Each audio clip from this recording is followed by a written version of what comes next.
Jangan berhenti ketika lelah, berhentilah ketika selesai. Halo, Assalamualaikum teman-teman semuanya, apa kabar? Saya berharap semoga semua dalam keadaan sehat dan selalu ada dalam lindungan Allah Subhanahu wa Ta'ala. Jikapun saat ini ada yang kurang sehat, semoga Allah beri kesembuhan dan bisa beraktivitas kembali seperti sedia kala. Amin ya robbal alamin. Dan hey buat kamu yang baru banget mampir di channel ini, saya ucapkan selamat datang. Salam kenal dengan saya Maya, semoga kamu betah mampir di sini ya.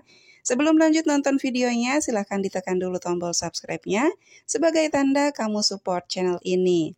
Kamu juga boleh tinggalkan jejak di sini dengan komen kamu yang manis, semanis mimpi kamu yang insya Allah sebentar lagi terwujud. Amin ya robbal alamin. Teman-teman, video kita awali dengan ini adalah aktivitas saya di rumah. Saya lagi cuci keranjang mini, tempat saya naruh piring dan gelas. Kenapa harus dicuci? Karena memang ini kan keadaannya terbuka ya. Udah gitu rumah saya lumayan boleh dikatakan rumah tua gitu ya, jadi banyak debu. Kalau piring sama gelasnya bersih, tapi tempat naruhnya itu berdebu, kayaknya nggak enak gitu, nggak nyaman ya. Buat naruh makanan pun kayaknya was-was. Jadi harus sering-sering dicuci dan juga untuk antisipasi supaya nggak kena debu lagi. Nanti biasanya saya naruh piring dan gelas terus ditutup pakai lap yang bersih. Oke, sambil nemenin saya beberes, sedikit saya mau sharing. Teman-teman, kita ini sedang memasuki bulan terakhir di tahun 2023. Itu artinya insya Allah kalau Allah masih kasih kita panjang umur, kita akan menghadapi tahun 2024. Teman-teman udah punya resolusi apa atau punya goals apa untuk tahun depan? Ada nggak yang tahun depan itu punya goals atau punya rencana ingin punya tabungan? Karena ngerasa tahun 2023 ini aduh bener-bener abis-abisan boncos katanya. Pernah nggak sih kita ngerasa kalau buat nabung itu kayaknya susah banget gitu ya. Baru bisa nyimpen dikit, kepake lagi. Baru kekumpul dikit, ada aja yang mengharuskan kita mengeluarkan uang. Rasanya ada aja gitu ya kebutuhan yang sifatnya urgent. Nah, di video kali ini saya mau ngebahas beberapa alasan atau mungkin keadaan kenapa sih sebenarnya kita selalu gagal nabung. Yang pertama adalah karena sebenarnya kita nggak tahu atau mungkin juga nggak mau tahu berapa sih sebenarnya jumlah yang kita butuhkan dalam sebulan. Nah, ini jelas akan jadi masalah kalau kita bersikap nggak mau tahu gitu ya. Alasannya enggak, kalau dihitung-hitung malah pusing. Enggak teman-teman, kita memang harus tahu kebutuhan kita setiap bulan itu berapa. Karena mau berapapun gaji kita, bonus kita, atau mungkin rezeki yang datang yang nggak kita duga-duga itu, mau sebesar apapun akan selalu habis ya teman-teman. Karena kita nggak punya patokan angka. Misalnya kita udah hitung-hitung nih sebulan ini kebutuhan kita berapa sih, di list gitu ya sampai angka terkecil bahkan.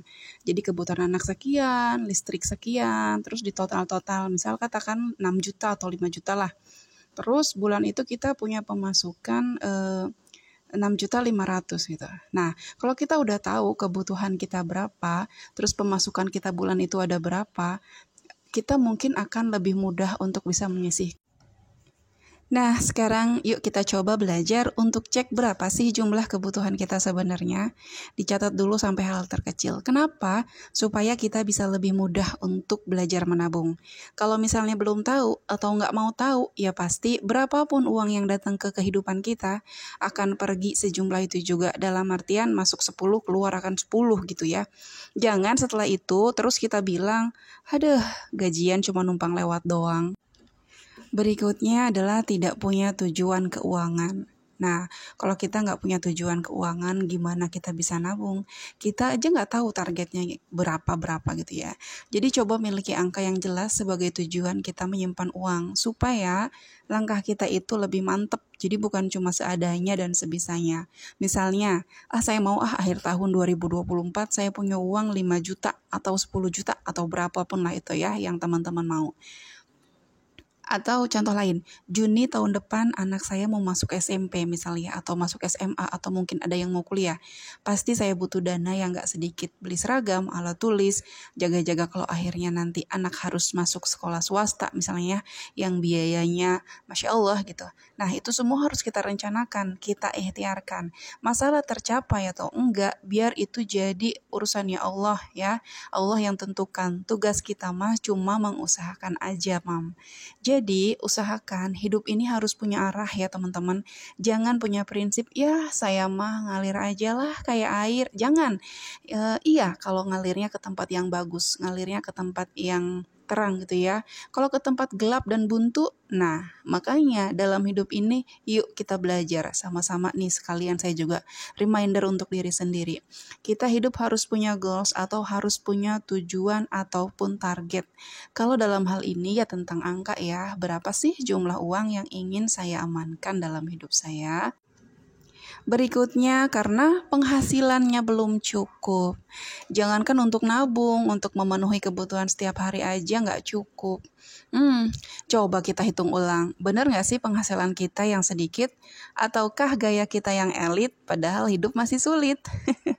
Masih ada rasa butuh pengakuan nggak dari orang sekitar kita? Karena biasanya buat kita yang ngerasa bahwa pengakuan itu adalah hal yang penting banget dalam hidup, kadang-kadang secara nggak sadar suka beli barang-barang yang sebenarnya kita nggak butuh. Parahnya lagi, kita maksain beli barang itu padahal sebenarnya kita nggak sanggup-sanggup amat. Ya, yang penting dapat nilai. Ya, yang penting dapat pujian gitu kan, dapat pengakuan. Tapi kalau memang benar penghasilan kita yang masih sedikit, berdoa yuk semoga Allah berikan kita rezeki dari arah yang tidak diduga-duga. Semoga Allah bukakan pintu rezeki yang lain. Amin ya robbal alamin. Karena dalam hidup kita mesti mengalami ya, eh, siapapun gitu kayaknya pernah mengalami titik terendah. Saya juga gitu. Pernah ngalamin yang namanya mau makan itu mikir dulu gitu ya. Kalau sekarang saya makan, besok gimana ya gitu ya. Atau sekalinya kita bisa makan, tapi saya selalu fokus sama daftar harganya. Sekarang masih nggak? Masih kadang-kadang kayak gitu juga kok. Jadi penting banget ya kita menyadari apakah uang yang kita punya itu memang nggak cukup untuk kebutuhan hidup atau memang gaya hidup kita yang harus diperbaiki. Coba deh jujur sama diri kita masing-masing. Selain itu, hal yang bikin kita gagal nabung adalah nggak punya asuransi kesehatan. Untuk teman-teman yang punya asuransi kesehatan dari tempat bekerja, alhamdulillah ya.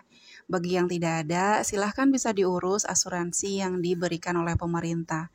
Kan ribet, lama, dan sebagainya. Ya, hidup itu memang harus mau sesekali berjuang ya teman-teman. Tapi insya Allah ini akan meringankan kita banget kalau terjadi hal-hal yang nggak kita inginkan. Meskipun mungkin kalau sakit kepala kita cukup datangin warung si teteh aja ya, beli tablet biru itu sembuh alhamdulillah. Tapi kita kan perlu jaga-jaga ya, qadarullah kalau memang nanti ada anggota keluarga yang harus dirawat gitu di rumah sehat.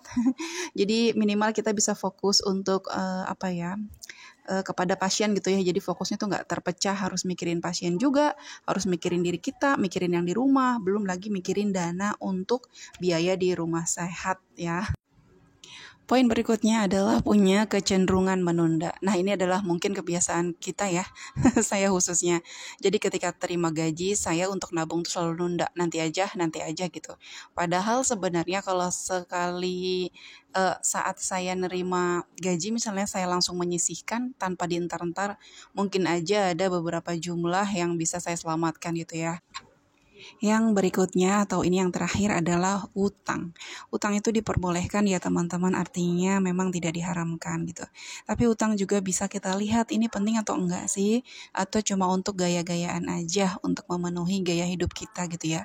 Kalau cuma untuk memenuhi gaya hidup mendingan gak usah deh. Kenapa? Karena utang itu akan menghasilkan cicilan. Nah, cicilan ini akan membuat kita makin sulit untuk menabung. Sekarang coba mulai rem diri sendiri, jangan cuma bisa atur orang lain, tapi untuk ngatur sendiri nggak bisa. Aduh kacau ya. Lagi pula teman-teman, hutang itu katanya bisa menyempitkan rezeki kita, bikin kita juga pikiran hati tuh sempit. Udah gitu kita takut, kita juga malu gitu ya. Mudah-mudahan Allah berikan kemudahan rezeki untuk kita semua sehingga kita merasa cukup dengan yang halal dan tidak membutuhkan yang haram ya. Allahumma kfini bihalalika an haramik wa aghnini bifadlika aman siwak. Oke teman-teman, sampai di sini dulu video saya kali ini, semoga bermanfaat. Terima kasih sudah nonton video ini sampai selesai. Tereska Maya pamit undur diri. Assalamualaikum warahmatullahi wabarakatuh.